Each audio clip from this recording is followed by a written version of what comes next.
हमारे साथ स्वामी आदित्य वेश मौजूद हैं, जो प्रवक्ता हैं कांग्रेस पार्टी के। स्वामी आदित्य वेश, आपको क्या लगता है, हर तरफ से निंदा हो रही है? अभी कुछ अम्बेडकर ये कह रहे हैं कि नहीं ऐसा नहीं है, सोशल मीडिया पे अभी भी बहुत तमाम लोग हैं ऐसे जो कहीं समर्थन करते हुए भी दिखाई दे जाएंगे, जो वकील है उसका समर्थन करते हुए दिखाई दे जाएंगे। जाहिर सी बात है, जो देश के गणमान्य लोग हैं, प्रधानमंत्री से लेकर बाकी तमाम लोग, उन्होंने निंदा की है, लेकिन उसके बावजूद समाज का एक वर्ग है जो कह रहा है कि हाँ ठीक कर दिया। कि ऐसा कैसे हो गया है, हम यहाँ तक कैसे पहुंच गए हैं समाज में? सबसे पहले तो मैं आपका धन्यवाद करता हूं, और एक बहुत महत्वपूर्ण डिबेट में हम लोग बात कर रहे हैं। पर मेरे लिए कष्टदायक है कि जिस देश में बहुत से और मुद्दे थे बात करने के लिए, आज हमें मजबूरन ऐसे मुद्दे पर बात करनी पड़ रही है जो न्यायपालिका के सर्वोच्च पद के ऊपर कोई व्यक्ति बैठे हैं और उनके ऊपर योजनाबद्ध तरीके से, और कुछ जी की लाइन में लाइन जोड़ करके कहता हूं, एक संकीर्ण मानसिकता के तहत उनके ऊपर जो हरियाणा में एक कहावत है कि मारना कह दिया का मतलब मार ही दिया। उन्होंने, उनकी जो मानसिकता थी वो प्रदर्शित हुई, और अक्सर कुछ विचारधारा विशेष के लोग ये काम करते हैं। जिस तरह से एक छिपकली पूरा दिन जो है मच्छर खाती है, और जब घर का दरवाजा खटखटाया जाता है तो शिव जी और हनुमान जी की मूर्ति के पीछे छुप जाती है, यहाँ पर भी वही सब कुछ हुआ है। योजनाबद्ध तरीके से एक जहरीली मानसिकता के वशीभूत होकर के कुछ लोगों ने प्लानिंग किया। और जो देश की सर्वोच्च संस्था है, देश की सर्वोच्च संस्था है, न्यायपालिका है, जहां से हम लोग उम्मीद कर सकते हैं कि आम आदमी के अधिकारों की लड़ी जा सकती है। जी, आप ये कह रहे हैं कि एक विचारधारा के लोग हैं, न्याय मिलता है, जो ऐसा करते हैं। किस विचारधारा का आप जिक्र कर रहे हैं? कौन सी विचारधारा के लोग हैं जो ऐसा करते हैं? मैं वही संकेत कर रहा हूं, मैं आपको वही बता रहा हूं। ये वही जहरीली मानसिकता के लोग हैं जिन्होंने महात्मा गांधी जैसे व्यक्ति को मारा है, उसी जहरीली मानसिकता के लोग हैं। दूसरी बात मैं ये कहना चाहता हूं, वहां पर नारे लगाए गए, सनातन का अपमान नहीं सहेगा हिंदुस्तान। और मैं तो ये कहना चाहता हूं, जिस व्यक्ति ने हमला किया है वो सनातन का सह भी नहीं जानता है। जिस व्यक्ति को ये नहीं पता कि धर्म क्या होता है, धर्म के लक्षण क्या होते हैं। धर्म का सबसे पहला लक्षण धरती होता है कि धैर्य रखिए, दूसरे की बात को सुनिए, अपनी बात को कहिए। हम लोग क्योंकि एक लोकतांत्रिक देश में रहते हैं, ये सनातन नहीं सिखाता, किसी भी सूरत में सनातन नहीं सिखाता, और इसकी तो बात हो ही रही है। अवधेश कुमार जी हमारे साथ मौजूद है, उनकी प्रतिक्रिया भी ले लेते हैं। बिल्कुल, एक दूसरे की विचारधारा का सम्मान भी करेंगे, सम्मान जरूर। लेकिन अवधेश कुमार जी, आपने सिर्फ आप अपनी बात को सही साबित करने के लिए दूसरे के ऊपर हमला करोगे, ये कम से कम इस देश का न तो संविधान स्वीकार करता है और न इस देश की ये न्यायपालिका की संस्था स्वीकार करती है। आदित्य वेश जी, आपने जो कहा उसको आगे लेकर बढ़ते हैं। हमारे साथ मौजूद हैं अवधेश कुमार जी। अवधेश कुमार जी, ये विरोध तो हर कोई कर रहा है, निंदा तो हर कोई कर रहा है कि नहीं होना चाहिए, ये सनातन को प्रतिबिंबित भी नहीं करता, यानी सनातन में ये कहीं से नहीं सिखाया जाता कि इस तरह की प्रतिक्रिया दी जाए, अगर आप विरोध भी करते हैं तो भी। लेकिन उसके बावजूद आप सुन रहे हैं कि कुछ अम्बेडकर हो, या हमारे साथ जो मेहमान मौजूद हैं कांग्रेस पार्टी के प्रवक्ता हैं वो आदित्य वेश जी, वो भी लगातार ये कह रहे हैं कि ये एक सोच है, ये एक समाज में एक ट्रेंड है, एक नजरिया है जिसकी वजह से ये हुआ। क्या आपको भी ऐसा लगता है? और क्यों वो इस विचारधारा या इस नजरिए के ऊपर टिप्पणी कर रहे हैं? में केवल इतनी टिप्पणी हो कि इस प्रकार की एक सोच पनपी है जो चिंताजनक, खतरनाक है, उससे हो रहा है, तो उससे तो असहमति का कोई कारण नहीं, बिल्कुल सच है। लेकिन दुर्भाग्य यह है कि जो कुछ अंबेडकर साहब ने नहीं कहा है, ठीक आज उसी भाषा में सेकुलरिज्म के नाम पर ऐसे मतलब शर्मनाक कांड को, जिसके निंदा के लिए कोई भी शब्द कमजोर हो, आप एक संगठन को, एक पॉलिटिकल पार्टी को, उसकी विचारधारा को जब आप निशाना बनाएंगे तो फिर ऐसी समस्या का समाधान नहीं हो सकता है। तो ये उस विषय में जाने की बजाय कि इस आदमी ने एक सीनियर वकील होते हुए ऐसी उदंडता पूर्वक इस प्रकार से कि जिसमें उसको तो वकील कहलाने का हक नहीं होना चाहिए, काम कर दिया। तो वो आरएसएस का आदमी है क्या वो बीजेपी का आदमी है क्या? अभी इन्वेस्टिगेशन एजेंसी ने किया नहीं और यहाँ बहस हो रही है उस विषय पर, और आके बस उसी ने कर दिया है। अभी कुछ दिनों पहले उसी सुप्रीम कोर्ट ने जब कहा था कि भारत के नागरिक नहीं होते, भारत के नागरिक अगर ईमानदार होते तो आप ऐसी टिप्पणी नहीं करते, तो उसी पार्टी से क्या कहा गया? हमारे देश के सुप्रीम कोर्ट को ऐसे अनेक उदाहरण है जब आप आलोचना करते हैं। तो ये विषय नहीं है, ये विषय सच है। दो पक्ष देखने पड़ेंगे। नहीं, इस अवधेश जी, व्यक्ति अवधेश ने जी, फिर- वकील होते हुए ऐसा किया फिर है। क्यों है तो इसमें ऐसा, तो ऐसा इसके क्यों लिए- किया? इस व्यक्ति ने ऐसा क्यों किया? उसे ऐसा क्यों लगा कि वो ऐसा कर सकता है, उसे ऐसा करना चाहिए?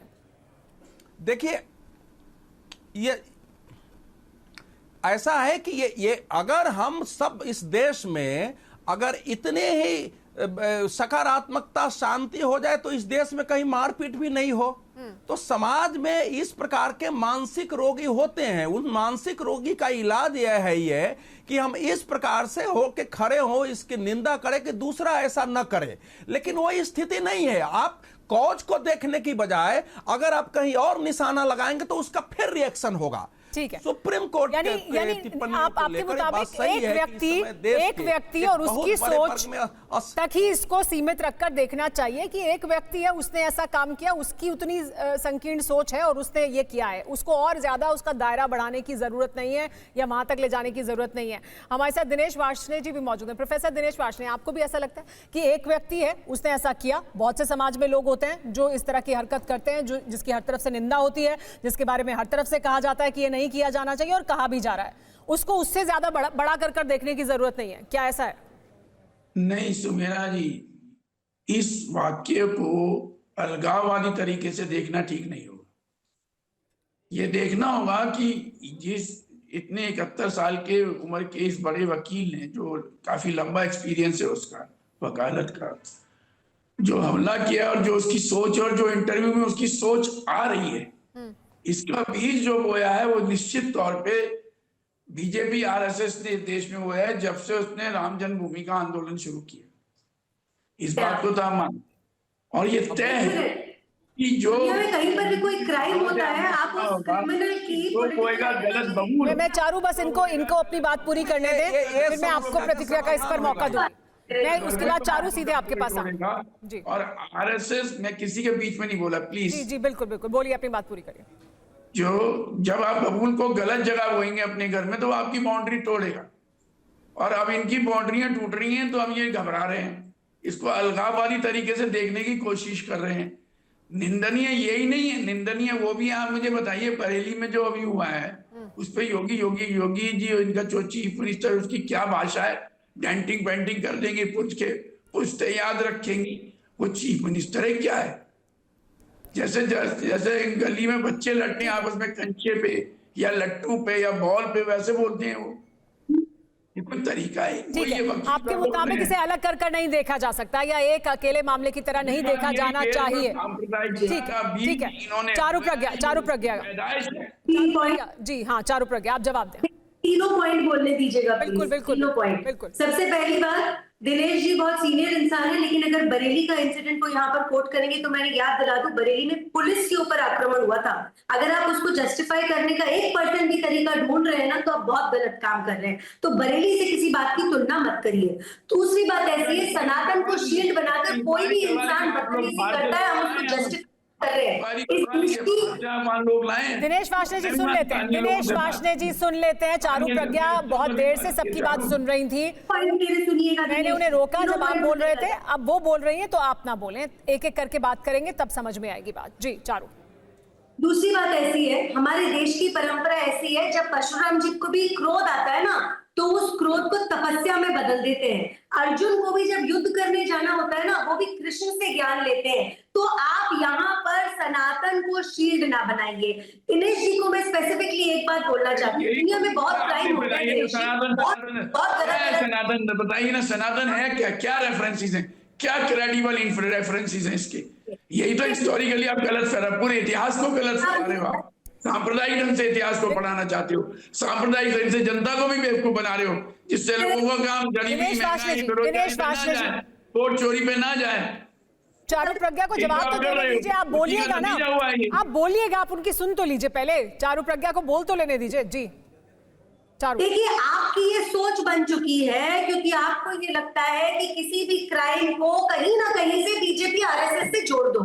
अरे आपको पता है इनका बैकग्राउंड क्या है, जिसने जूता फेंका उसका बैकग्राउंड आपको पता नहीं है। लेकिन ये एक जो आपने एक सिस्टम बना रखा है ना कि हर एक चीज को बीजेपी आरएसएस से जोड़ दो, ये बहुत गलत बात है। कोई और क्राइम होता है उसमें तो मैं नहीं देखती आपको डिसेक्ट करते हुए किसका क्या धर्म है, क्या पॉलिटिकल आइडियोलॉजी है। तो ये शर्मनाक काम आप करना बंद करिए। और तीसरी बात, जो अभी महोदय आपके शो पर सुमायरा जी दलित की बात बोल रहे थे, वो कह रहे थे कि क्योंकि ये दलित सीजियां हैं इसीलिए किसी ने ऐसा करने की हिम्मत करी। मैं उनको ये बता देती हूँ कि जो सीजे साहब है वो एक बहुत वरिष्ठ परिवार से आते हैं। उनके पिताजी बल्कि कांग्रेस के नेता रह चुके हैं, कांग्रेस से एमपी रह चुके हैं, लोकसभा में भी राज्यसभा में भी वो गवर्नर रह चुके हैं। तो आप प्लीज ऐसे पेंट कर कर मत दिखाइए कि कोई बहुत ओप्रेस परिवार से आते हैं। उनके ऊपर आक्रमण इसीलिए हुआ क्योंकि वो आज उस कुर्सी पर बैठे थे और उन्होंने एक ऐसी टिप्पणी करी जिससे कुछ लोग नाराज थे। हाँ, इस इंसान ने अपनी मर्यादा में नहीं रहा और जैसा मैंने कहा शील्ड बनाया सनातन को, जिसके हम सब खिलाफ है, बहुत ही स्ट्रॉन्ग तरीके से हम खिलाफ है। हमारे आदरणीय प्रधानमंत्री जी भी खिलाफ है।